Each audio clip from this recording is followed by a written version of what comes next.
자, 오늘은 교재 29쪽 행정법의 법원 할 차례죠. 그죠? 그러면 지난 시간에 뭐 공부했었어요? 응? 법치행정 공부했었어. 그 법치행정이란 건 이제 국가가 국민한테 행정작용을 할 때는 법에 근거가 있어야 된다. 그죠? 법에 위반하지 말아야 된다. 그런 용어 뭐라고 배웠어? 법률에 근거가 있어야 된다. 법률 유보. 응? 법에 위반하지 말아야 된다.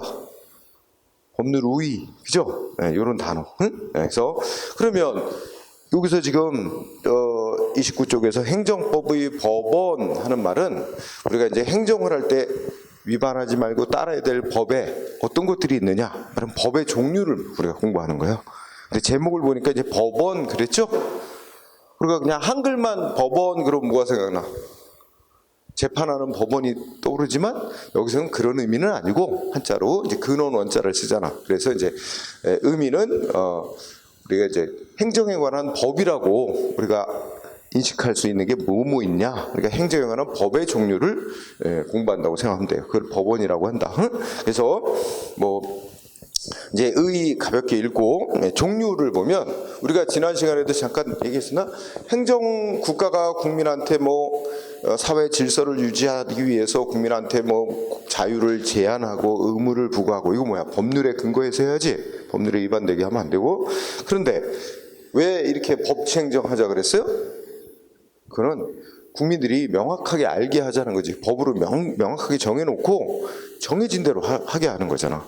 그렇게 함으로써 국민이 어떻게 하는 거야? 예측 가능하게 하자는 거야. 예측할 수 있게. 그래서 국가와 국민 사이에 법과 관련된 생활에 있어서 안정성 있게 하자. 응?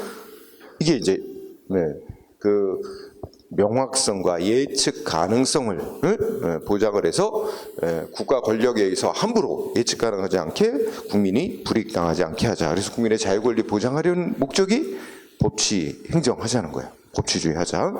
그러면 이러한 예측 가능성, 명확성, 예측 가능성 보장을 위해서 법은 어떤 걸 선호하느냐? 문장으로 돼 있는, 명확하게 써 있는 법. 그죠? 이 조문 형식의 문장으로 돼 있는 법을 우리가 성문법이라고 그래요. 응? 성문법. 그래서 행정을 할 때는 이 성문법에 따라 해야 되는 게 원칙이다. 그런데 성문법이 완벽히 만들어질 수는 없어. 왜냐하면 한번 만들어 놔도, 그죠? 또 계속 세상은 변하잖아. 그러니까 변화된 현실에 기존에 만들어 놓은 법이 안 맞을 수도 있고, 빨리 또 거기에 맞춰서 개정을 해야 되는데 제때 개정이 안 되면 현실하고 법이 안 맞을 수도 있고, 그지? 응? 또 계속 새로이 생겨나는 일들도 있기 때문에 이 성문의 법을 완벽히 만들어 온다는 건 불가능. 응? 열심히 노력은 하겠지만 그래서 그런 성문의 법이 없는 영역, 성문의 법이 미처 이제 만들어져 있지 않은 영역은 이제 불문법이라 그래서 보충적으로 문장으로 되어 있는 법은 아니지만 법으로 인정하는 것들이 한 3종류 있어요. 응? 그래서 불문법. 그래서 여러분들이 이제 종류란들 보면 이렇게 써놨지. 동그라미 1번에 뭐라고 써놨어? 종류에서 동그라미 1번. 자, 행정에 관한 법은 무슨 법을 원칙으로 삼아? 응? 성문의 법. 그죠? 왜 성문법원 그런데 그냥 성문법을 우선으로 하고 원칙으로 삼는데 보충적으로 뭐야? 불문법도 행정에 관한 법으로 인정된다. 응? 그리고 이제 동그라미 2번은 못 쓰는 거야. 왜 불문의 법이 보충적으로 법으로 인정돼야 될 수밖에 없는지 그 이유를 써놓은 거예요. 자, 그러면 일단 이렇게 되지. 오늘 공부할 내용이 행정법의 법원 이렇게 이제 우리가 제목을 얘기하는데 문제도 이제 이렇게 된단 말이에요. 행정법의 법원에 관한 설명으로 틀린 거 고르시오. 이런 식으로 행정에 관한 법의 종류 묻는 거야. 그러면 크게 뭐와 뭐로 나눠진다는 거야. 행정에 관한 법은 지금 공부한 거 따지면 뭐와 뭐? 성문의 법과 불문의 법. 그지? 그래서 이제 문장 조문 형식으로 만들어진 법. 성문의 법, 성문법원. 이렇게 표현해. 그 다음에 문장으로 돼 있지 않다. 불문. 문장으로 돼 있지 않은 법. 불문법원. 이렇게 크게 크게 둘로 나눈다는 거예요. 그런데 행정에 있어서는 성문법원이 이게 우선이고 이게 원칙인 거다. 응? 행정을 할 때는 이 만들어 제정된 법, 여기에 따라 해야 되는 게 원칙인데 성문의 법이 완비될 수 없기 때문에 보충적으로 성문의 법이 없을 때는 보충적으로 불문의 법을 인정한다. 이렇게 이제 관계가 된 거지.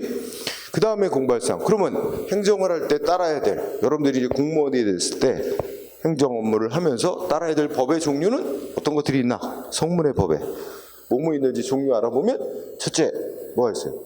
헌법이 있대. 헌법. 헌법 국가의 가장 기본이 되는 법이고 최고 효력 갖는 법이야. 응? 그치? 헌법이라고 있어. 우리나라 헌법은 한 130개 조항으로 돼 있어요. 그래서 아주 어떻게 국가가 조직되고 운영되고 어떤 가치를 추구해야 되는지, 그리고 국민의 기본적인 자유와 권리, 의무는 어떤 것들이 있는지 기본적인 걸 규정해 놓은 법이야. 자, 그런데 헌법은 아주 중요하고 기본적인 것만 선언을 해놓고 그 다음에는 어떻게 돼 있어? 헌법 같은 데 보면은 이 구체적인 내용은 국회가 법률로 정해라 이렇단 말이야. 그래서 우리가 국회가 정하는 법을 뭐라고 불러? 국회가 제정하는 법을 법률이라고 그렇게 칭합니다. 법률. 그러니까 헌법은 기본적인 원칙을 선해놓고 국회가 구체적인 내용을 법률로 정해놔요. 이것도 성문의 법. 그 다음에 근데 국회가 법률로 정한다 해도 또 아주 세부적이고 구체적인 거, 또 자주 변하는 거, 이런 것도 국회가 법률로 정하는 게 부적합한 것도 있어요. 그래서 그거는 아주 더 구체적이고 세부적인 것 대통령이 정해라, 장관이 정해라 이렇게 해가지고 행정기관에게 정하라고 권한을 넘겨줘요. 국회가 이런 걸 이제 법 제정권, 입법권을 위임한다 그래. 그 위임이 돼가지고 행정기관이 만든 법을 위임입법 이렇게도 말하고. 어쨌든 자, 국회가 법률로 지난 시간에 공부한 것 따지면 국민의 권리와 의무에 관련해서 중요하고 본질적인 것, 기본권 관련돼서 중요하고 본질적인 것 국회가 직접 법률로 정해야 합니다. 중요사항 유보설 지난 시간에 배웠지? 네. 그럼 별로 그렇게 아주 그렇게 매우 중요한 사항이 아니면 어떻게 돼? 행정기관에게 정하라고 위임할 수 있어. 이때 국가행정기관이 만든 법을 명령이라고 부릅니다. 응? 자, 여기다가 조금 살을 덧붙이면 헌법은 누가 만드는 법일까? 헌법은 누가 만드는 법이라고 할까요? 응? 헌법은 국민이 만드는 법이라고 합니다. 응? 그러니까 우리 국가라는, 대한민국이라는 국가라는 공동체의 구성원인 국민들이 자기가 속한 공동체인 국가가 어떻게 운영돼야 되는지 그에 대해서 합의해서 제정한 법. 물론 실제 만드는 과정은 우리 여러분이나 국민들이 뭐 이렇게 문구 수정하고 뭐 이런 거 안 하잖아, 그렇지? 그건 이제 헌법학자라든지 전문가들이 모여서 국민들의 의견을 수렴을 해서 안을 짜고, 그지? 안을 짜서 이렇게 헌법만 제정하자, 뭐 개정하자, 안을 짜고 그걸 이제 국회에 제출하는 거예요. 그럼 국민의 대표인 국회에서 심사해서 통과. 뭐 고치고 있으면 고치고, 그래서 통과시킨 다음에 마지막으로 국민 투표를 해요. 국민들이 그렇게 만들어 놓은 통과시킨 헌법에 찬성하는지 반대하는지 투표를 해요. 그래서 찬성이 더 많이 나오면 이제 확정되는 거예요. 요새 이제 또 뭐 헌법을 고치자 이런 말이 나옵니다. 개정할 때도 마찬가지고. 그래서 이 헌법이라는 법은 이 국가라는 공동체의 구성원인 국민이 최종적으로 이제 국가가 어떻게 운영돼야 되는지 국민들이 합의해서 제정한 법. 근데 아까 헌법은 아주 기본적인 원칙만 선언했다 그랬지? 구체적인 내용은 국회가 법률로 정하는단 말이야. 국회가 만드는 법. 그지? 근데 국회가 법률로 정하는 것도 한계가 있어. 아주 세부적이고 구체적인 거는 또 행정기관에. 그래서 이게 국가행정기관. 예를 들면 국가행정기관이 제정하는 법. 이 명령이 국가행정기관이 제정하는 법을 명령이라 그래. 그런데 여기에 뭐 예를 들자면 대통령이 만드는 법은 대통령령, 뭐 장관이 만드는 법은 부령 이런 말로 불러요. 어쨌든 국가행정의 말 내려올수록 조금 더 구체적이고 세부적인 내용을 정해놓은 거야. 그런데 또 우리나라 지금 지방자치를 하잖아.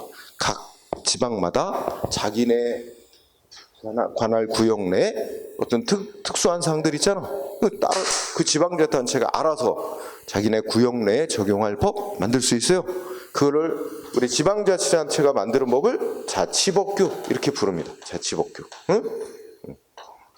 그래서 이게 두 종류가 있어요. 조례라는 법하고 규칙이라는 법이 있어요. 네.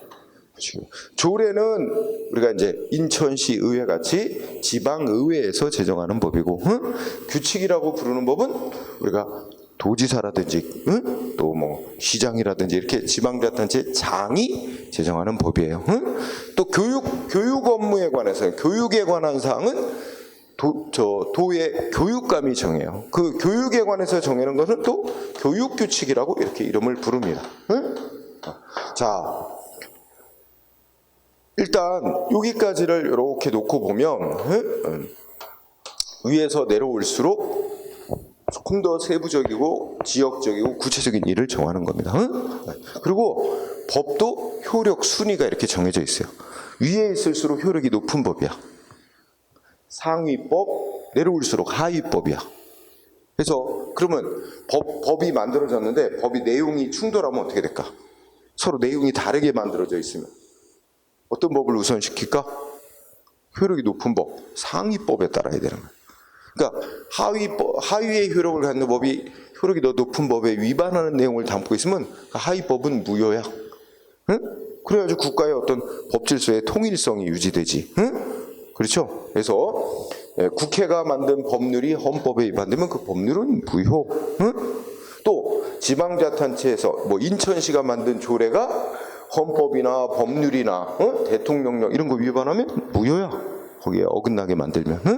그래서 자, 요것들은 이제 이걸 한데 묶으면 국내법이라고 우리가 말할 수 있어. 국내법. 공통점을 한 국가가 자기 나라 내에 적용하려고 만든 법이야. 근데 여기 충돌이라고 표현해. 충돌은 뭐야? 법들 간의 내용이 다르게 정해졌어. 그지? 그럼 어떻게 한다? 이거 충돌을 어떻게 해결할까? 지금 말한 거 첫 번째, 법에는 효력 순위가 있다 그랬어. 그지? 효력 순위를 인정하고 상위법이 더 효력이 우선하는 걸로. 그래서 충돌이 있으면 어떻게 해결한다? 효력이 더 높은 법에 따른다. 상위법 우선. 그런데 어떤 문제가 또 있을 수 있죠? 효력이 이제 높은 법과 효력이 낮은 법 간의 이게 내용이 다르면 상위법에 따르면 되는 거잖아. 그지? 그런데 효력이 같은 법 간에 충돌이 되면 어떻게 될까? 효력이 똑같은 법인데 내용이 달라. 그럼 어떤 거? 예를 들면 국회가 뭐뭐에 관한 법률 만들어놨는데 또 다른 법률 또 제정했어? 근데 내용이 달라. 다 국회가 제정한 법률이니까 어떻게 돼? 효력이 같단 말이야. 효력이 같은 법 간에 내용이 충돌하면 그럼 어떻게 해결해야 될까? 거기도 또 원칙이 있어. 응? 그 원칙은 효력이 같은 법 간에는 어느 쪽 법이 더 특수한 상황에 적용하려고 만들었냐? 이걸. 그래서 법을 또 구분하는 게 일반법, 특별법 이런 용어 구분이 있어요. 그러니까 일반법은 그 특별한 규정이 없으면 그 법이 정한 대로 하도록 정해놓은 법이 일반법이고, 특별법은 특정한 사항에 대해서는 그 법을 특별히 우선 적용하려고 만든 법이야. 예를 들면, 쉬운 예를 들면, 우리 성폭력을 예를 들면, 일반적인 성폭력 처벌하는 법률 국회가 제정해놨어. 근데 아동 청소년에 대한 성폭력은 더 무겁게 처벌하도록 또 따로 법률을 또 정해놨어. 그러면 성폭력 문제는 공통인데, 그지? 아동 청소년에 대한 성폭력은 특별히 더 무겁게 처벌하도록 하는 법률을 따로 제정했기 때문에 이 두 법 간의 관계, 그러니까 일반적인 성폭력 처벌하는 법, 요거는 일반법이라고 표현한다면 아동 청소년에 대한 성폭력을 처벌하는 법률은 특별법에 해당한다. 그러면 아동 청소년에 대한 성폭력 문제가 생기면 특별법을 우선 적용하고, 그지? 특별법에 규정이 없는 규정되어 있지 않은 사항은 일반법이 규정되어 있는 걸 그대로 공통적으로 적용합니다. 자, 그런 일반법, 특별법의 관계가 있어서 효력이 같은 법인데 서로 그 내용이 충돌한다. 그러면 어느 쪽이 더 특별한 법이냐에 따라서 특별법을 우선시키고 그 다음에 이게 일반법, 특별법 관계도 아니다. 그러면 어떻게 될까? 효력이 같은 법인데 상하 단계는 아니고 효력이 같은 법인데 내용이 충돌하면 마지막으로 적용하는 원칙이 있어. 나중에 만들어진 법을 우선시킵니다. 효력을. 그거를 우리가 신법 우선이라고 합니다. 그래서 이런 순서로 이거를 해결을 합니다.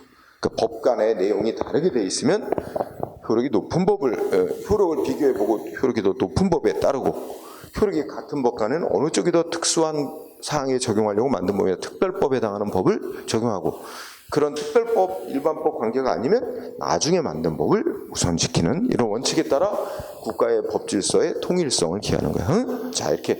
그러니까 여러분들이 공무원, 행정 공무원이 되면 이거 다 따라야 되는 법들입니다. 그죠?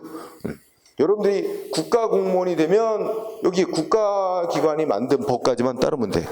근데 여러분들이 이제 인천시 공무원 뭐 이런 것처럼 지방자치단체 공무원이 되면 이 조례니 규칙이니 이런 것도 다 지켜야 됩니다. 자, 그렇게 되는 거죠. 그런데 여기들의 내용에 대해서는 여러분들이 지금 공부하면서 뭐 그 내용까지 뭐 심각하게 볼 필요는 없어요.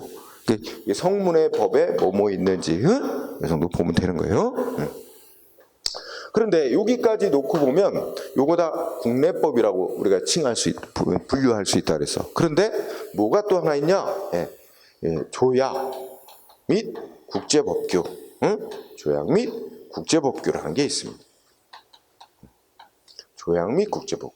요것도 성문의 법으로 포함이 되는 건데, 자, 요거는 조금 내용도 봐야 될 필요가 있어. 여러분들 교재에서. 그래서 교재 이 30쪽을 펴보세요. 30쪽을 보면 표에서 조약 및 국제법규 그 항목이 있지? 거기 좀 보자. 자, 원래 우리가 지난 시간에 볼 때 행정법을 정의하면 행정에 관한 국내 공법 이렇게 정의해. 행정에 관한 국내법이고 공법에 속하는 법 이렇게 얘기하는데, 그래서 행정에 관한 법은 원칙적으로 국내법을 행정에 관한 국내법으로 한정을 해왔는데, 이제 그런 게 있고 우리 대한민국하고 미국하고 뭐 다른 나라하고 조약을 맺었는데 거기에 국내 행정에 관한 내용들이 들어있어. 그럴 때는 그 조약에 들어있는 행정에 관한 내용이 바로 국내에 적용되는 행정에 관한 법으로 또 예외적으로 인정을 해요. 그래서 여러분들이 그 교재에서 체크할 것 뭐냐? 조약 및 국제법규의 의의는 그냥 읽고 지나갑시다. 의의는 조약이란 뭐래요? 뭐 협정이라고 명칭을 붙이던 명칭이 뭐든지 상관 안 하는데, 그지? 조약이란 명칭을 불문하고 국가 사이에 또는 국가하고 뭐 유엔 같은 국제 기구 사이에 문서로다가 합의 맺은 걸 우리가 이제 조약이라고 칭하고, 그다음에 국제 법규는 우리나라가 가입한 조약 같은 건 아니지만 국제사회에서 대다수 나라들이 따르고는 규범이 있지? 그런 걸 국제법규라고 부른대요. 그래서 뭐 의의는 그 정도로 읽고 지나가요. 자, 중요한 거는 그러면 이 외국 여기다 이제 주로 이제 줄여서 조약에다 초점을 두고 외국과 맺은 조약이 우리 행정을 할 때 공무원들이 지켜야 되는, 따라야 되는 법이라고 할 거냐? 국내에서, 그지? 자, 요 관련해서 거기 헌법, 우리나라 헌법 6조 1항이 소개되어 있고, 헌법 6조 1항 내용 밑줄 쳐주세요. 우리나라 헌법 6조 1항이 뭐라고 써놨다고요? 다운표 쳐놨죠? 뭐라고 써있어? 우리나라 헌법에 의해 체결되고 공포된 조약과 일반적으로 승인된 국제법규는 국내 법하고 동일한 효력을 갖는다. 이렇게 우리나라 최고법인 헌법에서 명시해놨어요. 그러니까 외국하고 조약 같은 걸 맺었는데 그거는 국내법하고 동일한 효력을 갖는다. 일단 헌법조항 밑줄 쳐주고, 이러한 헌법 규정에 의해서 결론은 이렇게 나오는 거야. 셋째 줄. 국내 행정에 관한 내용이 포함되어 있다면 뭐야? 마지막 줄에 행정에 관한 법원이 된다. 그러니까 행정에 관한 법으로 인정한다 이거지? 그리고 중요한 단어가 있어. 다섯째 줄 끝에. 국내법으로 별도의 입법 조치 없이도. 이 단어 밑줄 쳐주세요. 이게 무슨 말일까? 응? 이런 논란이 있거든. 법을 나눌 때 국내법, 국제법 이렇게 구분하면 국제법에 해당하는 조약을 국내에 적용하려면 이거는 법 체계가 다른 거라 그 조약으로 정한 내용을 국내에 뭐 법률이든 대통령령이든 국내법으로 똑같은 내용을 또 만들어야 국내에 적용될 수 있다. 이렇게 주장하는 사람도 있어. 응? 또 반대로 그럴 필요 없다. 외국과 조약을 맺은 내용 그 국내 법으로 똑같은 내용을 또 만들 필요 없이 그냥 그 조약에 정해진 내용 그대로 바로 국내 바로 직접 적용되는 거로 보면 된다. 이렇게 이제 견해차가 있어요. 그런데 우리나라는 어느 입장? 후자. 나중에 설명한 거. 그러니까 헌법 6조 1항에 따르면 바로 국내법과 동일한 효력이 인정된다고 돼 있기 때문에 그래서 외국과 맺은 조약의 내용을 국내법으로 다시 만들 필요가 없어. 그게 다섯째 줄에 국내법으로의 별도 입법 조치 없이도 이 말, 이런 게 이제 시험 문제 쓰는 거야. 그러니까 외국과 조약을 국내에 적용하려면 별도의 입법 조치가 필요하다고 본다. 그럼 틀린 거야. 필요 없어. 그냥 조약 맺으면 그게 바로 국내 법으로 적용되는 거야. 그래서 그거 유의하고, 그죠? 그 다음에 그 밑에 효력을 보면 어떻게 될까? 자, 우리 헌법 6조 1항 다시 보면 외국과 조약을 맺었는데 헌법 6조 1항을 보면 뭐와 같은 효력을 갖는데 국내 법과 동일한 효력을 갖는다 그랬지? 국내법. 근데 우리 조금 아까 배웠잖아. 이거 다 국내법들인데 국내법들 간에는 어떻게 돼? 다 효력의 순위가 있지? 그럼 국내법 중에 어떤 법하고 효력이 같단 말이야? 헌법하고 효력이 같은 거야? 법률하고 효력이 같은 거야? 응? 이거는 안 써 있어 헌법에. 그냥 국내 법하고만 동일한 효력을 갖는다고 돼 있어. 그제 국내법과. 그래서 거기서는 또 이제 해석이 필요한 거야. 그지? 학설과 판례에 의해서. 그래서 일단 간단히 얘기하면 외국과 행정에 관한 어떤 조약을 맺었다. 자, 헌법은 국내법과 같은 효력을 갖는다. 그런데 해석상 헌법보다는 효력이 낮은 거로 본다. 응? 동그라미 1번.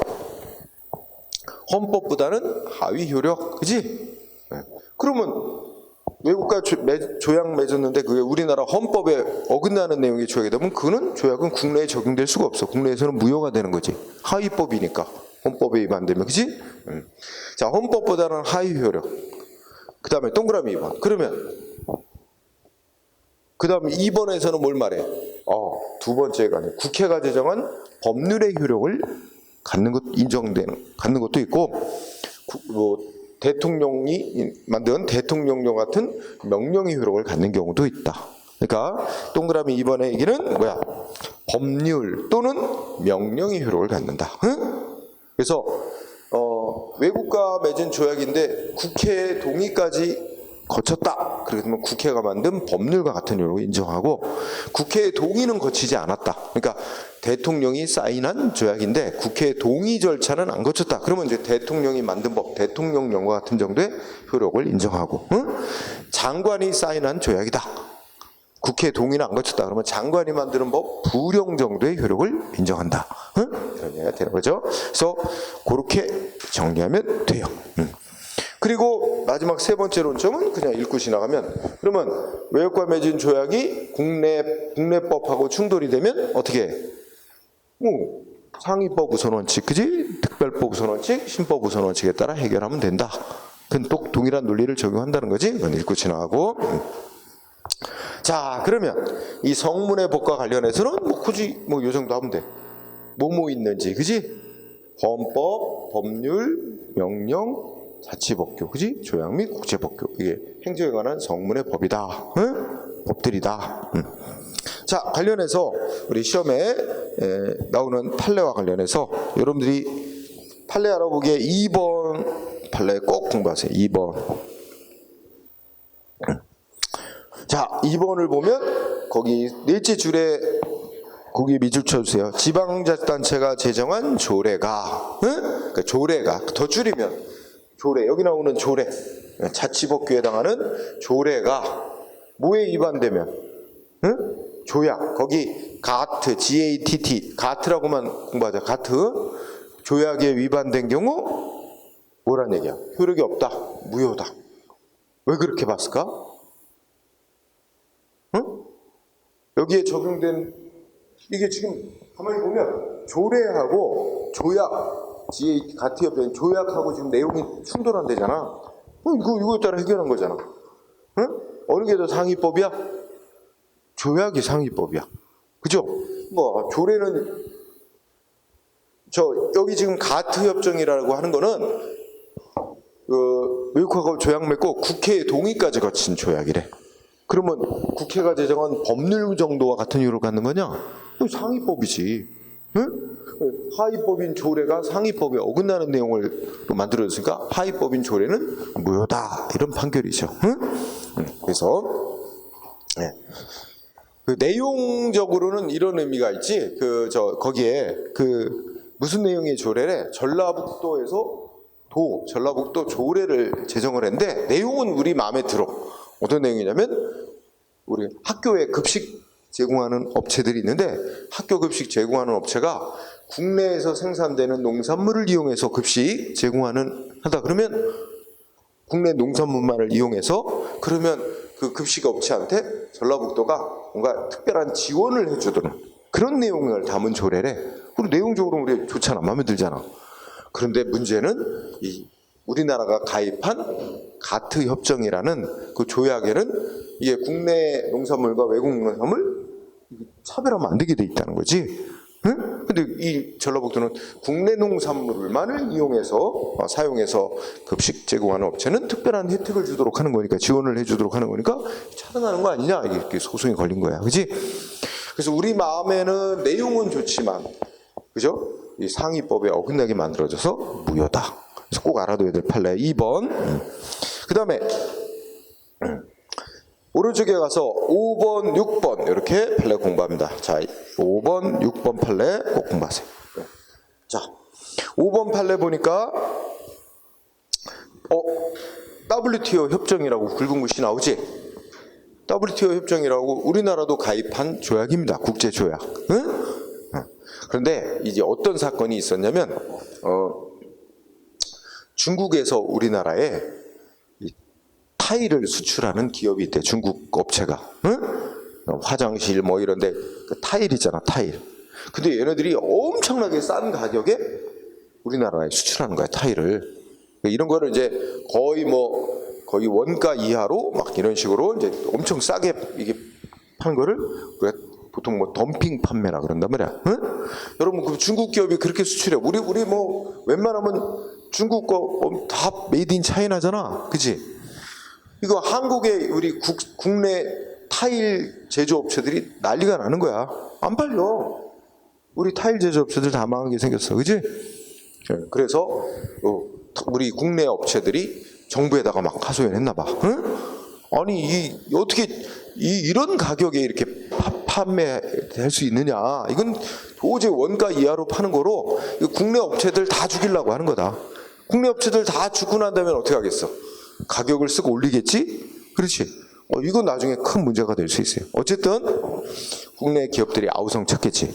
근데 우리 정부가 조사를 한 뒤에 이거는 정말 이 정상적인 이 판매가 아니다. 원가 이하로 막 덤핑 판매한다. 이러면 이제 국가가 그걸 규제할 수 있어요. 우리 정부가. 그래서 반덤핑 관세라는 걸 관세인데 다 반덤핑 관세라고 관세를 왕창 물릴 수 있어요. 예전에 우리나라 미국에 엄청 두들겨 맞았어. 옛날 보면 미국의 슈퍼 301조 막 이렇게 지칭을 내는데 우리나라 막 LG, 삼성 막 텔레비전, 세탁기 미국에 엄청 싼 값에서 수출했거든. 응? 근데 미국이 그 조사해가지고 막 엄청난 세금을 때려버려요. 응? 뭐 타격 많이 입고 그랬지. 근데 자 어쨌든 우리 정부가 중국의 타일 수출 업체에게 타일 업체에게 이제 반덤핑 관세라고 세금을 왕창 부과했더니 그 중국 기업이 반발하면서 어떻게 돼? 소송을 낸 거야. 그래서 이거는 WTO 협정 위반이야. 그리고 어디다 소송을 냈대? 우리나라 국내 법원에다가 우리 대한민국 정부를 상대로 세금 부과한 거 WTO 협정 위반이니까 위법이다. 뭐 무효로 해달라, 취소해달라 소송을 냈나 봐. 그지? 근데 우리 법원이 뭐라고 판결했어? 응? 첫째, WTO 협정이라는 조약은 국가와 국가 사이에, 응? 이게 국가와 국가 사이에 적용되는 법이지 국가와 개인 사이에, 개인이나 사기업하고 국가 사이에 적용되는 법은 아니다. 그리고 WTO 분쟁 사건은, WTO와 관련된 분쟁 소송 사건은 한 국가 내에 있는 법원이 재판하게 돼 있지 않고 어디 가서 재판하게 돼 있어? 그 국제재판소가 따로 만들어져 있어요. 응? 거기다가 재판해달라고 청구를 해야 되는 거지, 우리나라 국내 법원에다가 소송할 일이 아니다. 그러니까 우리 법원이 재판할 사항이 못 된다. 그래갖고 재판을 거부한 사례지. 그지? 그래서 일단 문구를 보니까 WTO 협정에 따른 회원국 정부의 반덤핑 부과 처분이, 여기서 회원국 정부는 우리 대한민국 정부를 가리키는 거야. 그래서 그 WTO 협정에 따른 대한민국 정부가 중국 기업에게 반덤핑 관세를 부과한 조치가 WTO 협정 위반이라는 이유만으로, 사인은 이제 중국의 민간 기업이야. 응? 그 중국의 타일 수출하는 기업이 직접 우리 대한민국 국내 법원에 대한민국 정부를 상대로 관세 부과한 처분 취소해달라고 소송 제기할 수 없다. 응? 재판 거절당한 거죠. 그럼 어떻게 써야 돼? 중국 기업은 어떻게 써야 돼? 어떻게 써야 될까? 억울하다고 생각하면, 우리 정부가 중국 기업에게 관세를 왕창 물린 거에 대해서 억울하다고 생각했으면, WTO 협정 위반이다 생각했으면, 그 중국 기업은 중국 정부한테 가서 하소연을 해야 돼. 그치? 그럼 중국 정부가 그럼 맞네. 그러면 어떻게 됐어?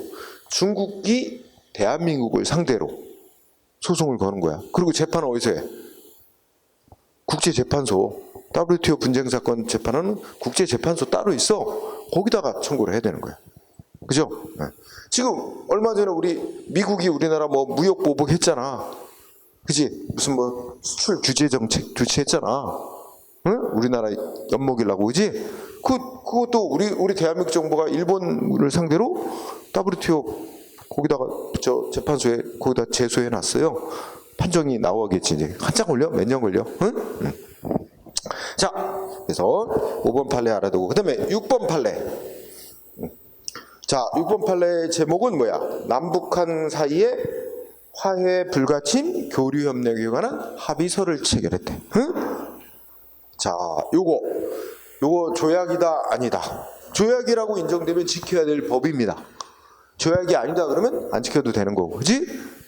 자, 남북한 간의 화해 불가침 교류 협력 합의한 거는 조약이다 아니다. 이게 핵심이야. 조약이래요 아니래요? 아니래. 왜 조약이 아니라 그랬어? 조약이란 건 국가와 국가 사이에, 뭐 국가와 국제기구 사이에 맺는 거잖아. 그런데 남한과 북한은 서로 국가로 인정해 안 해? 안 하잖아. 응? 그러니까 이 남북한 간에 이거 합의한 거는 국가 사이에 맺은 조약이라고 할 수 없고, 서로 우리가 이제 분단된 민족 간에 서로를 정치적으로 신뢰하고 우리 서로 지키기로 노력하자, 이렇게 한 하나의 신사협정 같은 거에 불과한 거지, 반드시 법적으로 지켜야 될 의무 있는 조약이라고 할 수는 없다. 응? 그치? 이 판례 되게 중요한 거야. 응? 조약이 아니에요. 법적으로 지켜야 될 의무 있는 거 아니다. 그래서 지금은 이거 아직 안 되고 있잖아. 이 남북교류협력 합의서의 이행이 안 되고 있죠. 응? 이거 예전에 그 아마 남북 정상회담 김대중 정부 때 하고, 그러고 나서 그러고 나서 했을 거야 아마. 응? 맺었을 거야. 근데 그 뭐 금강산 관광 갔다가 북한군 총 맞아가지고 이제 사망 사건 생기고 하면서 딱 교류를 끊었지. 그지? 그러고 나서는 안 되고 있고, 이제 개성에 있는 개성의 무역 공업단지도 박근혜 정부 때 폐쇄하고. 그지? 그리고 또 북한은 또 우리 무슨 건물 또 폭파하고, 막 북한에 있는 개성공단에 있는, 그지? 그거 막 그렇게 되면서 이게 좀 대치 상태이잖아. 그지? 안 지키고 있는 거잖아. 응? 자, 시험에 2번, 5번, 6번 꼭 알아야 돼. 나머지 판례는 굳이 안 봐도 상관없어요. 자, 그 다음에는 우리가 여기까지를 뭐라고 배웠어? 성문의 법 종류를 배웠죠? 그 다음에 그러면 불문의 법. 여기는 간단히 제목. 이 성문의 법이 우선이고 원칙인데 행정에 있어서는 이 성문의 법이 완비될 수 없으니까 보충적으로 불문의 법 인정하는데 불문의 법 종류 뭐뭐 있다? 첫째, 행정에 관한 오랜 어떤 관행이 쌓이면 그를 법으로 인정하는 게 있어요. 그걸 뭐라 그런다? 관습법. 두 번째는 법원의, 특히 우리나라 최고법원의 판결을 이제 법처럼 역할을 하는데 판례법. 그 다음에 조리, 이렇게 얘기하는 게 있어요. 조리. 응? 자, 그래서 일단 여러분들이 이 종류를 구분해서 해야 돼요. 여러분들이 조리하고 조례는 구별해야 돼요. 조례는 성문법이고, 조리는 불문의 법이에요. 이건 좀 다른 거니까 구별해 두고요. 자, 그러면 여기는 관습법, 판례법 좀 봐야 됩니다. 내용. 자, 관습법 32쪽에 의 동그라미 1번 읽어봅니다. 관습법이라 그냥 상식적으로 읽어요. 뭐야? 응? 두 가지가 밑줄 쳐야 돼. 두 가지. 자, 뭐야? 일단 관습법이라고 인정이 되려면 두 가지가 필요하대. 뭐? 일단 관행이 있어야 돼. 오랫동안 지속되어 온, 반복되어 온 관행이 있고, 응? 관행만 있다고 그걸 지켜야 될 법으로 인정하냐? 아닙니다. 두 번째 뭐가 있어야 되는데? 법적 확신. 자, 그 단어 두 개. 관행, 법적 확신. 응? 자, 우리 사회에 오랫동안 지속되어 온 관행이 있고 대다수 사람들이 그 관행대로 따라 하는 걸 당연하게 생각하는 거야. 그걸 우리가 표현해서 법적 확신이라고 얘기를 해. 응? 그러면 그 두 가지가 인정되면 그 오래 지속된 관행은 이제 법으로 인정. 법으로 인정되면 강제성이 있는 거야. 따라야 되는 거고 안 따르면 제재, 처벌이 되는 거지. 그지? 응. 자, 두 번째 성립 요건이라는 건 지금 내가 두 가지 있으면 법으로 인정된다 그랬지? 관행과 많은 대다수 국민의 많은 사람들이 이제 당연하게 생각하는 법적 확신. 이 두 가지 요소만 있는데 또 어떤 사람은 어떤 학자는 이런 얘기돼. 야, 두 가지 말고 이제 이거 법으로 인정한다. 그 관행을 법으로 인정한다라고 국가가 법으로 승인하는 별도의 조치가 있어야만 된다. 이렇게 또 주장하는 사람도 있어. 그래야만 관습이 법으로 효력을 인정받을 수 있는 거다. 그래서 동그라미 2번에 이제 국가의 승인까지 있어야 되냐 이런 게 이제 논란이 되는데 결론은 뭐래? 동그라미 2번. 응? 아, 동그라미 1번이구나. 성립요건의 동그라미 1번. 쭉 읽어봐. 동그라미 1번에 관행이 있고 법적 확신 두 가지만 충족되면 이제 법으로서 인정되는 거지. 뭐까지는 필요 없다. 첫째 끝에 국가의 승인까지는 요하지 않는다. 국가 승인까지는 관습법으로 인정받는데 필요 없다. 응? 법적 확신설이라 그래. 그러니까 대다수 국민의 관행이 있고 법적 확신만 있으면 법으로서의 효력이 인정되는 거지. 법으로 인정한다라는 국가의 명시적 승인까지는 필요가 없다고 한다. 자, 법원성은 뭐 특별한 건 없고요.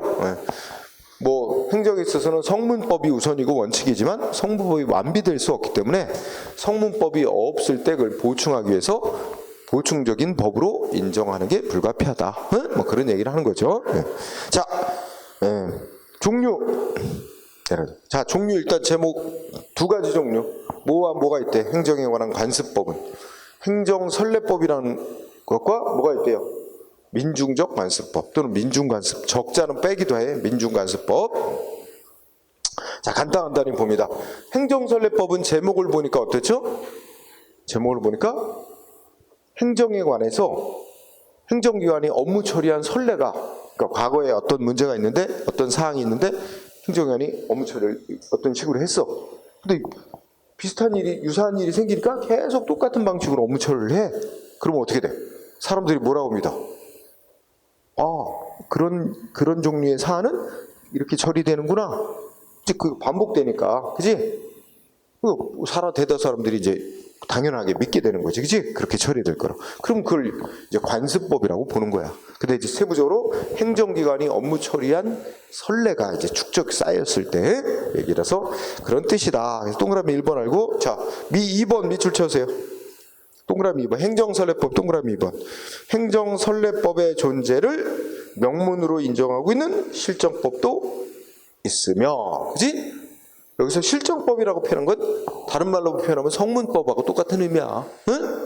실제로 제정한 법, 그지? 그러니까 행정기관이 오랫동안 똑같은 방식으로 업무 처리용 선례가 반복되면 그 일종의 법으로 보고 그 특별한 이유도 없이 오랫동안 업무 처리했던 선례 내지 관행과 다르게 처리하면 위법이 된다. 이런 식의 규정을 둔 법들이 있단 말이야, 실제.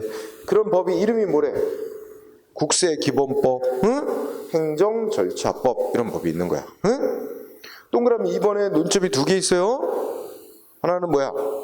이렇게 행정선례법이라고 하는 이런 행정기관은 관습법이 인정된다는 규정을 두고 있다. 응? 두 번째는 우리 대법원 판례도 인정하고 있다. 판례도 뭐야?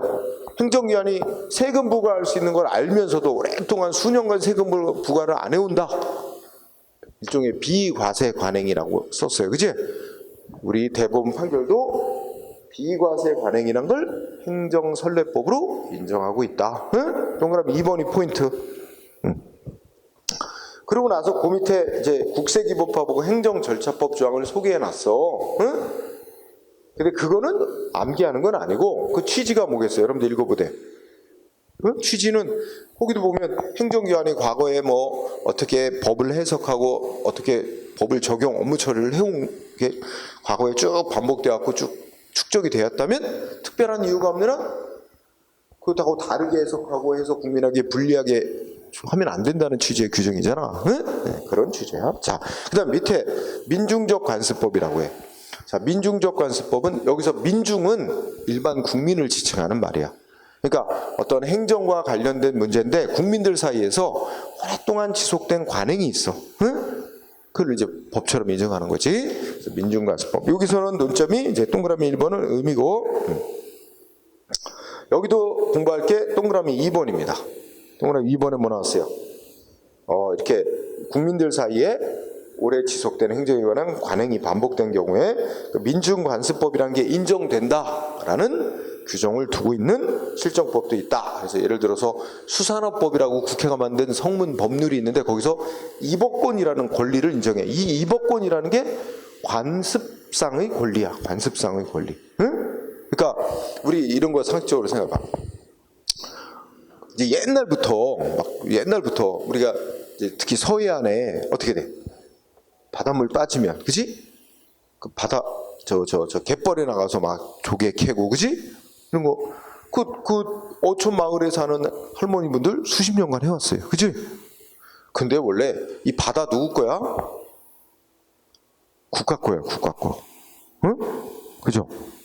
그래서 그런 걸 만약에 이 물 빠지면 조개를 캐고 뭐 이런 그런 걸 자기의 직업처럼 이렇게 직업 생활처럼 하려면 이제 지금에 와서는 법이 잘 정비된 지금에 와서는 행정기관에 신청해야 돼요. 그래서 어업권이라고 권리를 부여받아야 돼. 어업할 수 있는 권리. 응? 그거 받아서 해야 되는 거야. 응? 아니 그리고 우리 요새 이제 갈등도 많이 나지만 제주도에서도 갈등이 많이 난다는데 요새 뭐 사람들 뭐 유행한데 해루질이라고 들어봤지? 밤 되면은 막 이 프레시 이렇게 해가지고 밤 되면 가서 갯벌 물 빠지고 나면 막 밤에 잡는 거 있잖아. 소위 관광객들이. 근데 이게 이제 갯벌 같은 데 보면 그 어촌에 마을 주민들이 어촌계라는 걸 이제 구성을 해가지고 정부에다 신청해서 거기에 뭐 양식도 하고 이렇게 해서 하잖아. 거기다. 그 사람들 다 정부로부터 권리를 받은 거야. 그렇게 하는데 막 이 사람 관광객들이 가서 막 해루질 한다고 밤에 가서 막 거기 들어가서 막 구역 내에 들어가서 잡고 이러고 막 법적으로 난리가 나고 다툼이 나고 한단 말이에요. 그래서 얼마 전에 보니까 제주도는 다 금지시켰어. 일반 관광객들 저녁 때 밤에 들어가서 막 조개 캐고 막 하는 거 이거 금지시켰어요. 그 어민들의 권리를 침해. 어민들은 자기들 엄청난 돈을 투자해서 양식하고 있는데, 응? 거기 들어가 다 잡아버려. 문제 있잖아, 그지? 하여튼 여담이고. 그래서 원래는 정식으로 신청을 해서 어업할 수 있는 권리를 부여받아서 해야 되는데, 과거에 그런 게 제도가 잘 정비 안 됐을 때 수십 년 동안 그냥 아무런 허가나 권리 받지 않고 그렇게 갯벌에 나가서 수산물을 채취하고 이런 분들에게도 수십 년간 지속되어 온 관행, 응? 그걸 권리로 인정해 준단 말이야. 그거를 관행상 어업권, 관행어업권, 줄여서 또 다른 말로 이법권이라는 말로 불러. 그 권리로 인정해 줘요. 수십 년 동안 해온 사람들. 그래서 동그라미 2번, 법에서도 이런 민중관습법을 성문법에서도 인정한다는 취지의 규정이 있고, 판례도 이법권을 인정한다. 응? 네, 동그라미 2번만 잘 공부하세요. 그 다음에 효력에서 아주 중요한 게 있어요. 동그라미 1번. 효력에서는 1번이 왜 중요해? 관습법은 어느 때만 법으로서 효력이 인정될 수 있어? 성문법이 없을 때. 응? 우리 공무원들이 적용해야 될 성문법이 없을 때, 그때 올해 지속된 어떤 관행이 있다 그러면 관행을 이제 법으로 보고 관행대로 해야 되는 거예요. 그래서 관습법은 성문법이 결여된 경우 그 흠을 보충하는 보충적 효력만 인정된다. 보충적 효력만 인정. 괄호 속에 오른쪽 올라가면 기존에 있던 성문법을 개정 폐지하는 효력까지는 인정 안 된다. 개폐라는 건 개정 폐지를 줄여서 부른 말이에요. 또 1번이 핵심이야. 그럼 질문해 볼게요, 여러분한테. 뭐 물어보냐면, 이런 일이 있을 수 있지? 기존에 이미 성문의 법이 제정돼 있어요. 이렇게 몇 조 뭐에 관해서 정해진 법이 있어. 그런데 사람들이 어떻게 될까? 이 성문의 법에 정해진 내용을 알고 있을 수도 있고 모를 수도 있는데, 이거하고 이 충돌되는 내용이 다른 그런 행동들을 쭉 해요. 관행. 응? 그리고 이 관행대로 하는 거를 다 사람들이 당연하게 여겨. 응? 이미 어떠한 행위를 하려면 이렇게 해야 된다고 성문의 법이 있는데도 불구하고 사람들이 그와 다른 행동을 하고 그걸 당연하게 여기고 있어, 대다수 사람들이. 그러면 이게 관습법이 인정되기 위한 두 가지 요소가 있다. 그러면 이 오래 지속되어 이 관습을 이걸 법으로 인정할까 안 할까? 법으로 인정할까요 안 할까요? 안 해. 이거 법으로 인정될 수가 없어. 그치? 왜? 그렇지. 이미 어떤 사안에 대해서 성문의 법이 있어. 그럼 그 성문의 법만이 법이야. 응? 이거하고 충돌되는 관습은 법이 될 수가 없어. 응? 관습이 법이 되려면 이와 내용이 충돌되는 성문의 법이 없어야 돼. 그치? 네. 그래서 또 이걸 잠깐만. 그러면 성문의 법이 없어서 오래 지속되어 온 관행이 있고 대다수 사람들이 그렇게 당연시 여겨서 이게 관습법으로 인정이 됐다 하더라도 어떻게 될까? 인정이 됐었는데, 법으로 인정이 됐었는데 뒤에 이와 내용상 충돌되는 성문의 법을 국가에서 제정했어. 그러면 어떻게 돼? 그럼 이건 법의 효력이 상실되는 거야. 이것만 법이지, 그지? 지금 뭘 강조하고 있어? 관습법은 충돌되는 성문법이 없을 때 그걸 보완하기 위해서 보충적인 법으로 인정하는 거다. 응? 성문법과 충돌이 되는 관습은 법으로 될 수가 없다는 거 얘기하는 거야. 꼭 알아두고. 그러면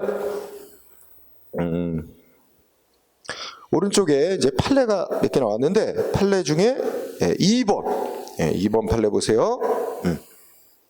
그리고 4번, 5번 이렇게 보세요. 2, 4, 6. 2번, 4번, 6번 이렇게 보세요. 자, 2번을 보면 무슨 단어가 나왔지? 비과세 사실 상태라는. 그러니까 비과세가 뭐야? 오랫동안 세금 부과 안 해온 상태지? 장기간 지속. 이렇게 된 경우 뭐야? 이제 국민 측에서 볼 때 세무서장이 어떤 이유로 세금을 부과 안 하려 하는구나. 세금 부과, 행정기관이 세금 부과 안 하려 한다라고 그렇게 인정할 수 있는 묵시적인 의사표시가 있다라고 볼 수 있는 경우는 뭐로 본대? 일종의 비과세 관행으로 인정할 수 있다. 이게 비과세 관행이 말하면 관습법으로 인정하는 거야. 응? 행정선례법 아까 얘기한 대로. 응? 자, 이거 알아두고요. 그 다음에 4번은 어떤 의미일까? 4번은 우리 지금은 없는 걸로 아는데 가정의례 준칙이라고 있었단 말이야. 거기 보면 대통령령이라고 그랬지? 대통령이 만든 법. 이게 옛날에 우리 박정희 대통령 시절에 아마 이제 이게 제정됐었는데, 그 우리나라가 이제 옛날 조선 시대부터 유교 사회 아니야. 그러니까 뭐 그 관혼상제 의식이 굉장히 저 뭐라 그럴까? 허례허식이 많다. 그냥 그 실속 없게, 그지? 네. 그래서 하여튼 그래서 박정희 대통령이 뭐 결혼식이나 장례식이나 너무 이렇게 호화롭게 하거나 무슨 아니면 뭐 간소화할 필요가 있는데, 하여튼 그래서 이 가정의례 준칙이라고 만들어서 너무 이렇게 뭐 호화롭게 하거나 이런 거다 금지시키고 처벌하는 규정을 둔 거야. 응? 가정의례 준칙이 나오고, 근데 읽어보자. 가정의례 준칙과 내용상 배치 충돌되는 관습법 효력 인정될 수 있어 없어? 가정의례 준칙은 성문법이고, 그지? 근데 그거하고 내용이 충돌된대요. 관습이. 그럼 그 법의 효력을 인정할 수 없다. 그러면서 끝에 뭐라 했어? 만약에 그거 법의 효력을 인정하는 것은 관습법은 재정법, 즉 성문법에 비해서 열후적이고 보충적인 효력을 갖는 법이라는 점에 비추어서 인정될 수가 없는 논리다. 그지? 이해되죠? 응. 성문법 우선이란 얘기야. 성문법이 있는 이상은 그와 충돌되는 관습법이 될 수 없어. 자, 그 다음에 6번은 어떤 의미야? 거기 끝에 보면 대한민국의 수도가 서울이다. 이거 뭐로 인정했어요? 대한민국의 수도가 서울이라는 점 관습법으로 인정했어. 우리 막 조선왕조에서 수도를 서울로 정한 이래 600년 넘게 지속되어 온 관행이고, 대다수 국민들이 수도가 서울이라고 이제 당연하게 받아들이고 있다 이거야. 응? 그래서 자, 대한민국의 수도가 서울이 수도라는 점은 관습법이면서 또 법의 효력도 헌법의 효력을 갖는데, 한 나라의 수도에 관한 사항은 국가의 기본적인 사항에 속하겠다고 해서 헌법의 효력. 그래서 그 밑에 관습 헌법에 속한대요. 관습 헌법. 응? 그런 말이 있는데 관습 헌법으로서 관습 헌법에 속한대. 응? 관습 헌법. 그리고 이어지는 밑줄. 관습 헌법도 헌법의 일부를 이루는 것으로서 성문헌법과 여기 또 밑줄. 성문헌법과 동일한 효력. 여기는 성문헌법과 동일한 효력. 그래서 또 결론이 뭐야? 관습헌법이 개정이 되려면 성문헌법 개정하는 절차와 같은 절차를 밟아야만 개정할 수 있대. 응?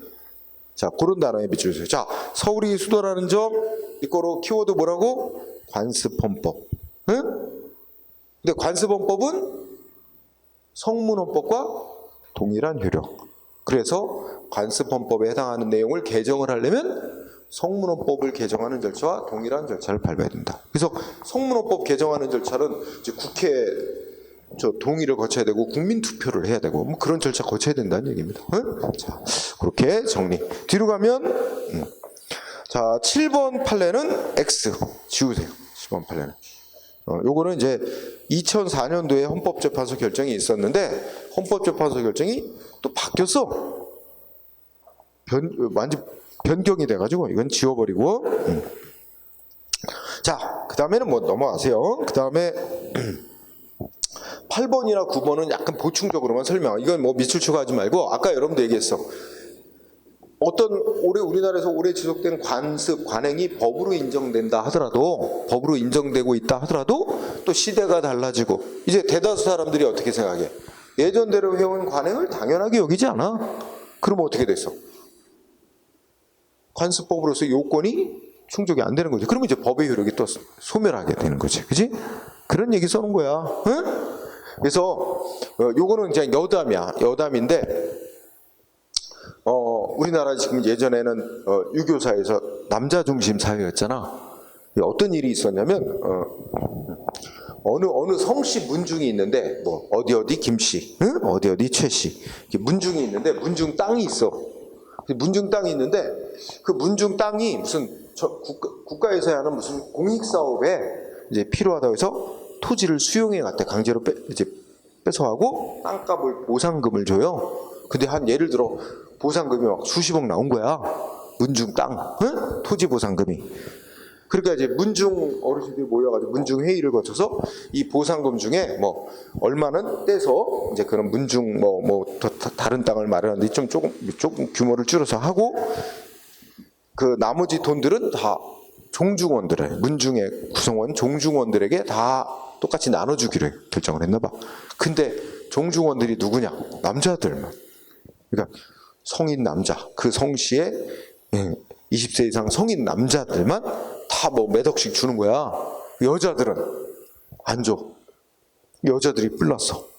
왜 우리도 그 성씨 자손인데 왜 안 주냐 우린? 응? 그랬더니 이 문중 그 분들의 그런 문중 규약이 그 성씨 문중의 종중 구성원은 성인 남자로 돼 있기 때문에 여자는 유교 사상에 오면 여자는 뭐야? 결혼하면 남자 쪽 집안 사람이 돼버린다 해가지고 그쪽 집안으로 치는 거잖아.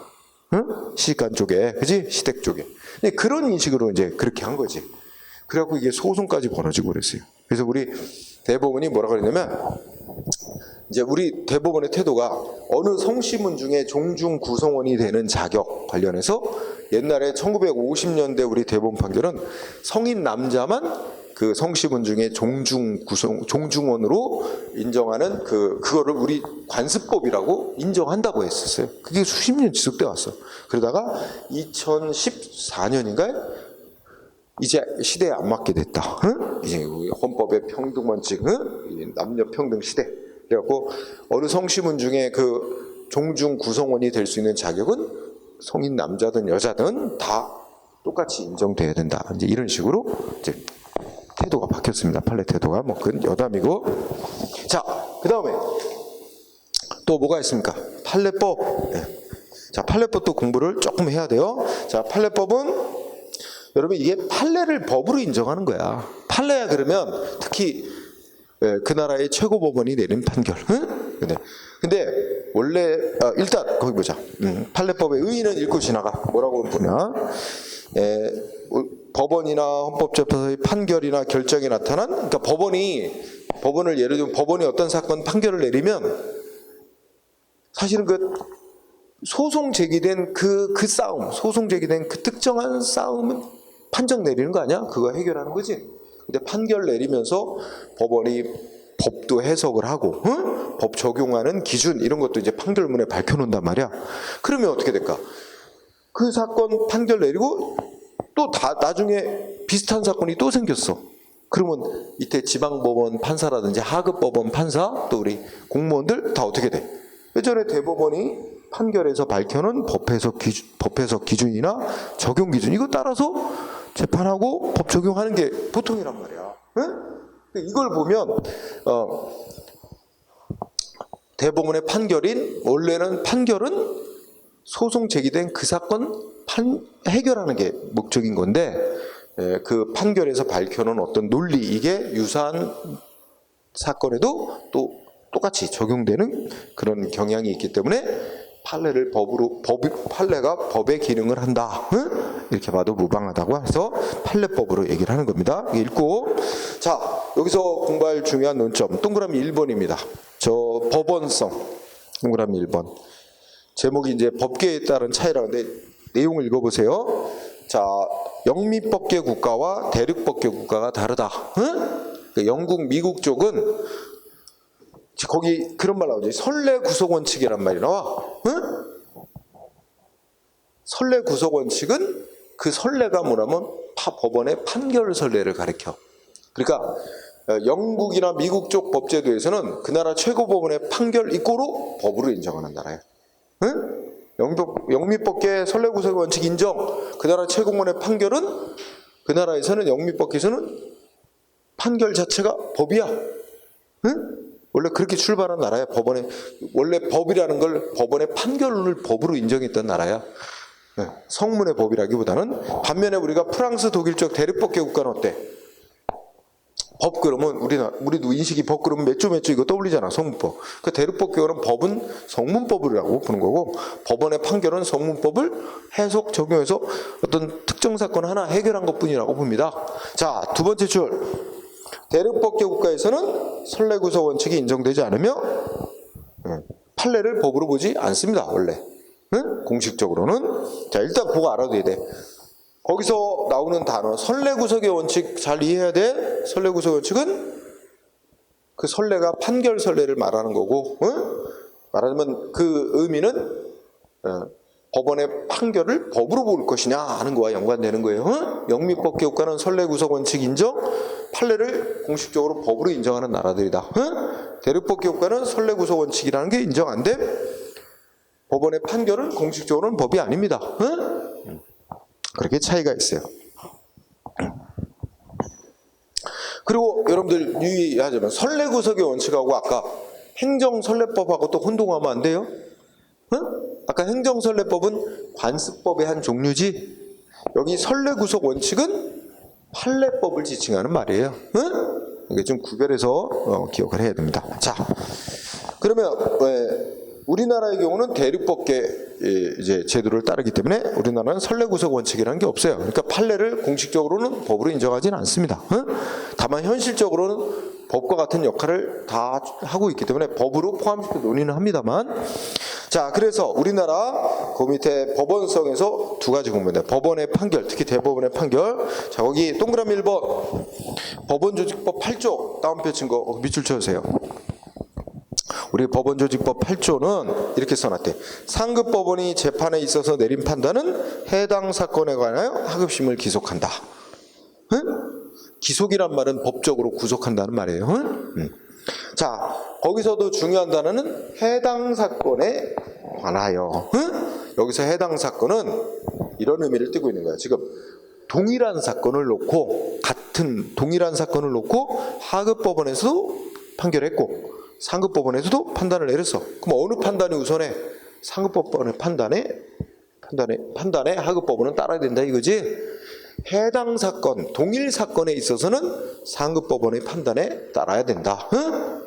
그러면 해당 사건이 있고 동일한 사건이 아니라면 하급법원이 상급법원의 판단에 따를 의무 없다는 말이 됩니다. 그게 동그라미 2번이에요. 그래서 동그라미 2번을 읽어보면 두째 줄에 무슨 단어 썼어? 유사한 사건, 같은 종류의 사건. 동일한 사건은 아니야. 유사 내지 동종 사건에 관해서는 법적 구속력이 없습니다. 응? 자, 이와 관련해서 밑에 판례 1번을 보세요. 밑에 판례 1번. 그 뭐 나왔죠? 읽어보자. 대법원 판결이 나왔대. 대법원 판례가 법률을 해석하는 일반적 기준을 제시하는 경우에. 응? 자, 여기 무슨 단어 나왔어요? 유사한 사건을 재판하는 하급법원의 판사는 유사한 사건이지. 대법원이 판결 내린 사건과 동일한 사건 아니에요? 비슷한 사건일 뿐이지. 유사한 사건일 뿐이지. 그지? 유사한 사건을 재판한 하급법원의 법관은 현실적으로 대법원 판례를 존중해서 재판을 해야 되는 것이기는 하지만, 그렇다고 해서 동일한 사건이 아니고 사안이 유사하긴 하지만 서로 다른 사건이거든. 사안이 서로 다른 사건을 재판하는 하급법원을 대법원 판결대로 반드시 재판해라 이렇게 법적으로 직접 구속하는 힘은 없다는 거예요. 그럼 달리 말하면 비슷한 사건에서 하급법원의 판사는 예전에 비슷한 사건에서 대법원이 판결 내린 논리와 다르게 재판할 수도 있다는 거예요. 하급법원은. 네? 같은 사건이 아닌 한은 유사한 사건이기만 하면 1번 매우 중요한 판례. 1번 꼭 알아둬야 되고, 자, 그 다음에 위로 올라갑니다. 그러면 이번에는 헌법재판소의 위헌 결정이지? 헌법재판소 위헌 결정. 자, 동그라미 1번 헌법재판소법에 뭐라고 썼나? 거기도 따옴표 법 규정 밑줄 쳐주세요. 자, 법률 위헌 결정. 국회가 만든 법률 헌법에 위반된다라고 헌법재판소가 결정하는 거. 법률 위헌 결정을 내리면 재판하는 법원도 그 밖에 모든 국가기관, 지방자치단체는 그 헌법재판소 위헌 결정에 따라야 한다. 속한다. 응? 이렇게 돼 있기 때문에 뭐 헌법재판소의 법률 위헌 결정은 모두가 따라야 되는 법이에요. 응? 법으로 본 거죠. 그런데 동그라미 2번. 이번에는 뭐야? 헌법재판소가 뭐 했다고? 법률 해석. 그죠? 동그라미 1번하고 동그라미 2번하고 어떤 단어에 주의를 해야 되겠어? 동그라미 1번은 무슨 단어? 위헌 결정. 법률이 헌법 위반이다. 응? 법률이 헌법 위반이라고 헌법재판소가 위헌 결정한 거는 법원도 따르고, 응? 모든 국가기관 지방자치 다 따라야 된다는 거야. 그런데 헌법재판소가 법률이 이런 의미다라고 법률 해석해 놓은 거에는 법원이 따르는 의무가 없다는 거야. 응? 그래서 법률 해석에는 법원이 구속되지 않는다. 그지? 그래서 이거가 밑에 3번, 2번 판례, 밑에 2번 판례, 밑에 2번. 그래서 쭉 읽어보자. 자, 첫째 줄 중간에 보면 법률 해석을 포함해서 법령을 해석 적용하는 권한은 대법원을 최고법원으로는 법원에 전적으로 속한 권한이며 헌법재판소가 법률이 위헌인지를 판단 내리기 위해서 불가피하게 법원의 최종적인 법률 해석에 앞서 법령을 해석하거나 적용 범위를 헌법재판소가 판단하더라도 그렇게 헌법재판소가 법률 해석해 놓은 것에 대법원이나 각급 법원이 따라야 될 구속을 받는 건 아니다. 그지? 네. 자, 이런 거와 연관해서는 우리 대법원과 헌법재판소가 좀 싸우고 있어요, 우리나라. 서로 자기네가 우리나라의 최고 사법기관이다. 서로 싸우는 와중에 이렇게 나오는 거야. 응? 그래서 하여튼 이렇게 되면 이제 국민만 좀 골탕 먹습니다. 그래서 실제로 있었던 일이야. 똑같은 법률 규정을 놓고 해석을 대법원하고 헌법재판소가 다르게 해서 판단도 다르게 내린 그런 사안도 있어요. 응? 혼란스럽지. 자, 어쨌든 우리는 1번하고 2번을 알아둬야 됩니다. 자, 그 다음에 들어가서 이제 조리라고 하는 걸 봅니다. 조리. 자, 조리라는 건 우리가 이렇게 아주 쉬운 말로 하면 우리가 상식에 해당하는 원칙이라고 생각해도 돼. 누구나 우리 같은 시대, 같은 사회 속에서 살아가는 사회 구성원들이 이런 경우는 이렇게 해야 된다. 이렇게 이제 당연하게 생각되는 이런 어떤 정의롭다고 생각되는 어떤 원칙이지 그런 거를 총괄적으로 묶어서 조리라고 지칭해 왔어요. 그래서 거기 그냥 읽어보자. 조리란 일반 사회의 정의감에 비추어 반드시 이뤄야 된다라고 인정되는 것 내지는 사물의 본질적 법칙 내지는 정의의 원칙이라고 말할 수 있는 거. 이런 걸 조리라고 지칭해 왔어요. 예를 들어서 여러분들 비유를 해보자. 예전에 지금과 나 학교 다닐 때하고 뭐 지금하고 또 많이 다른데 이제 예전에 이런 사건이 하나 기사가 보도됐어. 뭐냐면 고3 교실에서 수능을 얼마 안 남은 시점에서 애가 지각을 했대. 남자애, 고3에 지각했더니 그 담임 선생이 이 막대걸레 자루로 엉덩이를 200대를 때렸다. 기사가 나왔어. 엉덩이가 터져갖고 막 피멍이 되고 막 터졌어. 그래갖고 이게 이제 뉴스에 나온 거야. 그러면 담임 선생 뭐야? 아니 지금 시험이 얼마 안 남은 시점에서 정신이 마음가짐이 해이해진 거 이게 다 잡기 위해서 했다는 거야. 아무리 목적이 좋지만 우리가 생각할 때 그래도 그렇지. 아니 피멍이들 정도 200대를 때린다는 건 상식적으로 우리가 뭐야? 과하지. 이 느낌 이런 걸 우리가 이제 조리라고 얘기하는 거야. 조리. 과하다. 자, 그래서 그 둘째 끝에 보면 최근에는 과거에는 이걸 조리라고 얘기되어 오는 것 중에 좀 더 우리 이제 헌법에서 도출되는 어떤 중요한 원칙 같은 거를 요새는 일반 원칙, 일반 법원칙 이렇게 부릅니다. 법원칙. 조리를 최근에는 일반 법원칙 이렇게도 부릅니다. 그래서 여기 공부할 거 의 알아두세요. 의 공부하고 그 다음에 기능으로 가봐. 기능에 가면 뭐야? 동그라미 1번 둘째 줄의 앞머리 최후의 보충적인 법. 최후의 보충적인 법의 역할을 합니다. 그러니까 여러분 판사가 어떤 사건을 소송이 들어와서 재판을 해야 되는데 뭐야?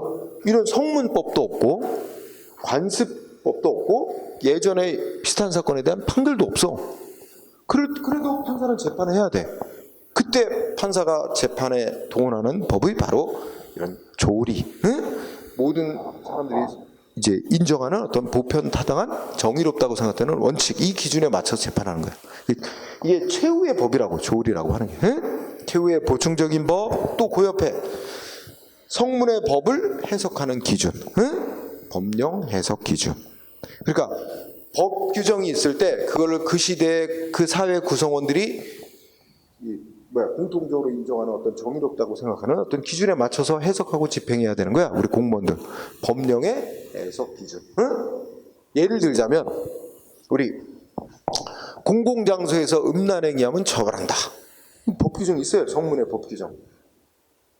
수십 년간 안 변하고 있어. 공공장소에서 음란행위하면 처벌한다. 그런데 그러면 공원에서 연인끼리 뽀뽀하면, 공원에서 연인끼리 뽀뽀하면, 아니면 지하철에서 연인끼리 뽀뽀하면 공공장소에서 음란행위 한 거야, 안 한 거야? 지하철역 안에서 많이 봐. 지하철 안에서 뽀뽀하는 거 많이 봐. 그 음란행위야? 공공장소에서 음란행위로 처벌해야 될까? 그럼 어떻게 생각해? 지하철역 안에서 뽀뽀하는 거 음란행위? 공공장소에서 음란행위로 처벌해야 된다? 응? 해야 된다?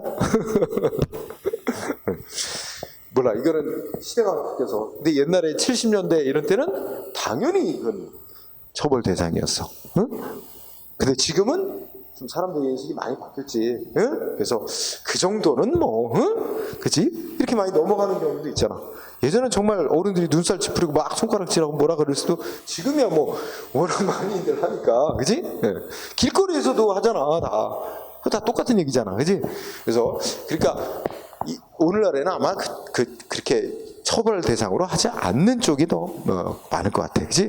그러니까 똑같은 법 규정을 놓고도 시대와 사람들의 인식 변화에 맞춰서 그 해석하고 집행을 해야 된다는 얘기지. 그때 작용하는 기준이 바로 이래 조리라고 지칭하는 거다, 그렇지? 그래서 이번 시간은 여기까지. 그래서 뭐 공부해야 돼? 이제 여기서 세부 내용이 그렇게 공부할 게 많지는 않아. 행정에 관한, 행정을 할 때, 여러분들이 공무원으로서 행정을 할 때 따라야 될 법의 종류는 크게 성문의 법과 불문의 법, 이렇게 두 종류가 있다. 근데 성문의 법이 우선이다. 응? 근데 성문의 법이 완비되지 못하니까 보충적으로 불문의 법도 있다. 근데 이제 성문의 법의 종류는 헌법, 법률 이렇게 쭉 이렇게 있고 효력 순위가 다 있다. 그리고 조약 같은 것도 외국과 조약만 있는데 우리 국내 행정에 관한 내용이 들어있을 때는 그때는 우리 국내에 바로 직접 적용되는 법이 된다. 응? 그래서 이런 것도 지켜야 된다. 그 다음에 불문의 법에는 관습법, 판례법, 조리 이렇게 세가 있다. 그래서 조리와 조례는 어감상 비슷하지만 계통상 다른 거야. 구별해야 된다. 응? 이런 정도 얘기하고 이제 보다 중요한 내용은 아까 요 조리라고 얘기되는 것들 중에 요거지. 일반 법원칙이라고 하는 거 있지. 그 밑에 제 5절에서 따로 얘기하잖아. 여기가 아주 중요한 거예요. 시험에 단골로 나오는 영역이에요. 응? 그래서 자, 쉬는 시간을 가지고 일반 원칙 공부하도록 하겠습니다.